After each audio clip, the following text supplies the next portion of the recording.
Welcome back. The ongoing assessment tour of local government areas of Ogun State by Governor Ijebu Amosun has birthed at the Ijebu Northeast local government area of the state, where the governor promised more development for the people of the area. Residents who came out to appreciate him, however, passed a vote of confidence on the policies of the government, which they said has brought a new lease of life for them. The performance assessment tour to Ogun Northeast local government area, as it were, is to feel the pulse of residents on the promises made and how far the administration has delivered, especially on policies of government and projects executed designed to impact on the lives of the people. But how has government performed? Senator Pt.3 Amosun is an agent of change, and he has really exhibited that. And you see, this is not a magic. One thing you would notice is that he is a chartered accountant, not just a chartered accountant, but a fellow of the Institute of Chartered Accountants of Nigeria. And he has brought a lot of changes in Ogun State.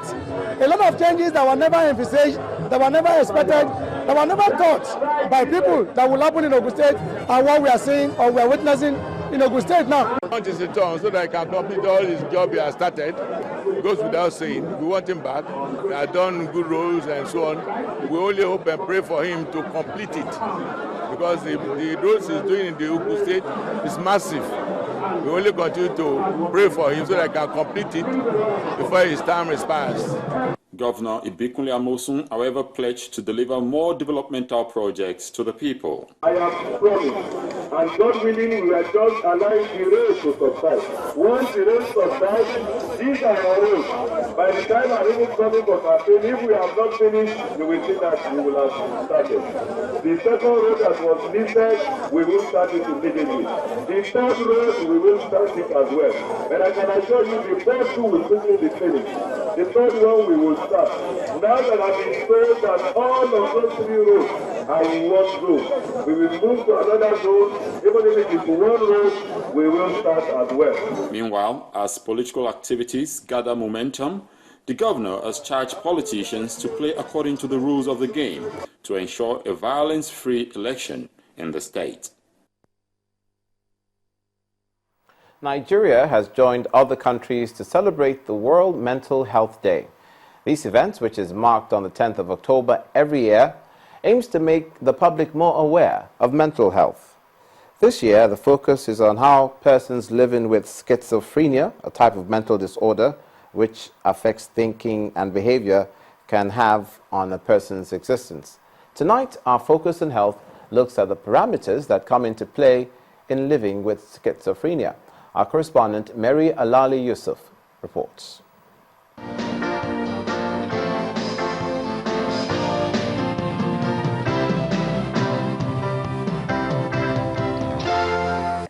It is a day set aside every year for people in the business of maintaining mental health, to help the public understand what it is about, to dispel myths surrounding disorders, and to get support for mental health care. It covers everything that has to do with feelings, thought processes, and behavior. Before you can say someone has a mental disorder, for the mental health practitioner, we will always look at functioning. Is this affecting functioning? The thrust of this year's celebration is schizophrenia, and you could say that a person suffering from this condition is in a world of his own. Three things categorize it. One, you talk about delusions. Delusions are beliefs that people come up with that has no basis. He's hearing voices in clear consciousness, other people don't hear it. He's seeing things other people don't see. He's feeling things on his or her body, and other people don't have such an experience. Then finally it can appear in oddity of behavior, a decline in personal hygiene, and just a change generally in behavior. Someone just starts dropping in their performance. It knows no racial, cultural, or economic boundaries. Schizophrenia affects more than 21 million people globally, and according to the World Health Organization, only 1 in 2 sufferers gets treatment for the condition. It is a disorder which usually starts in the teen years and can be aggravated by the use of some drugs like cannabis. Generally, sufferers are thought to be violent and untreatable, but Dr. Femi Olubile, a health management and psychological health consultant, says otherwise. Aggression is an overstated factor in mental illness generally. People tend to, once they hear that somebody is mentally ill, people tend to want to run away. And often the reason why they want to run away is that they think that person is going to attack them, or is going to... Violence, it does occur in certain conditions of mental illness, but the exhibition of violence tends to be very few, and the incidents tend to be very few and very far between. How well can one live with the disorder? Yeah, we've had success stories. We've had inspiring stories. If I one lady, Sachs L, she's American. She went through Yale Law School. She has won MacArthur's Genius Grant. She has found love. She's married. She's found love.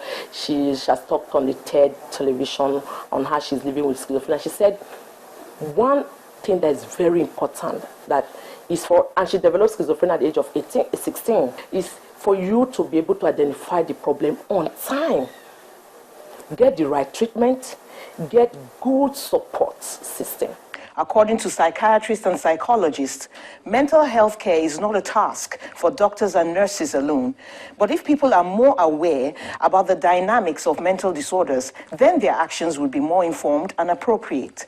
They also affirm that if sufferers follow through with their medication and other recuperative therapy with the support of family members and concerned organizations, up to 30% of them could lead a productive life.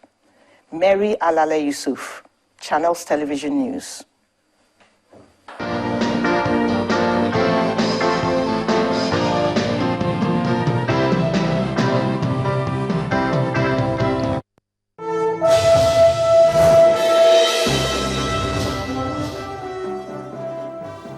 Well, thank you for joining us on Business News. The Minister of Finance, Dr. Ngozi Okonjo-Iweala, is appealing to foreign investors to put more of their funds in the Nigeria Sovereign Wealth Fund.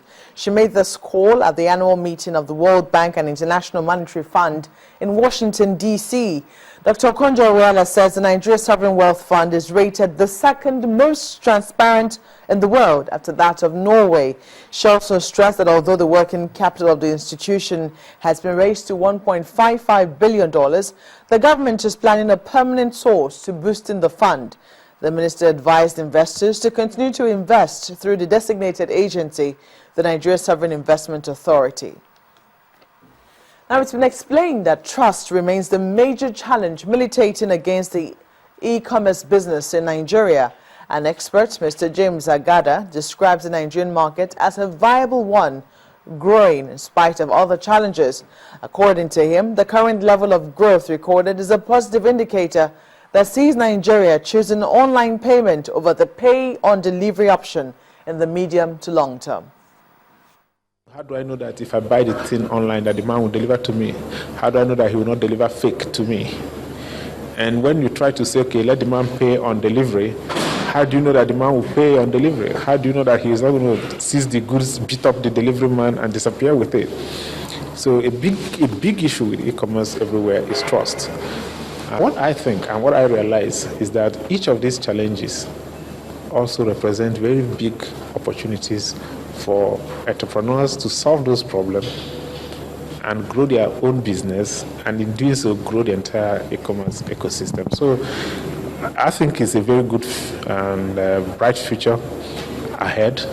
It's not going to be the same as in every other country, but it's going to be a uniquely Nigerian flavor. And I see it playing out rather very strongly in the next 5 to 10 years. Now, as the deadline for the broker-dealer recapitalization of the Nigeria stock market draws nearer, some dealing members of the local boards appear to be bracing up for the regulatory demand. One of the market operators says that most stockbroking firms may merge to meet requirements. And looking at interbank rates now, for the second consecutive week, they have been flat at 10.37% after the central bank paid off open market bills to boost liquidity. This week, the central bank repaid about 130 million naira in matured OMO bills and injected around 70 billion naira in net credit from cash reserves. The open buyback rate was flat at 10.25%, while overnight placement remained unchanged at 10.5% for the second consecutive week. And taking a look at the summary for the local bourse now, the three-day trading session at the Nigerian stock market this week ended in negative territory as investors showed less interest in the instrument. Key market indicators plunged by 1.6% to leave the all-share index at 40,444.39 points with a market cap of 13.5 trillion naira. In contrast to the previous record, the market turned over 1.35 billion shares in 14,680 deals with a value of 14.47 billion naira. 7 sectoral indices fell southward except the Consumer Goods Index, which inched up by 0.37%. Ikeja Hotels topped the gainers list by adding 66 kobo to its share price. Champion Breweries and Cornwall came next. The decliners row has AG Leventis, UPDC, and Stanbic IBTC as the 3 top losers, while Ikeja Hotel, again, Sterling Bank, Transcorp took the lead on the top trades. And that will be all on business news tonight. Olumide will be back shortly with the rest of the news at 10.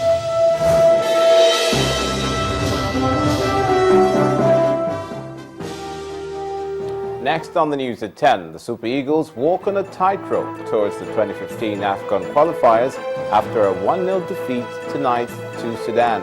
That's in sports news. Please stay with us.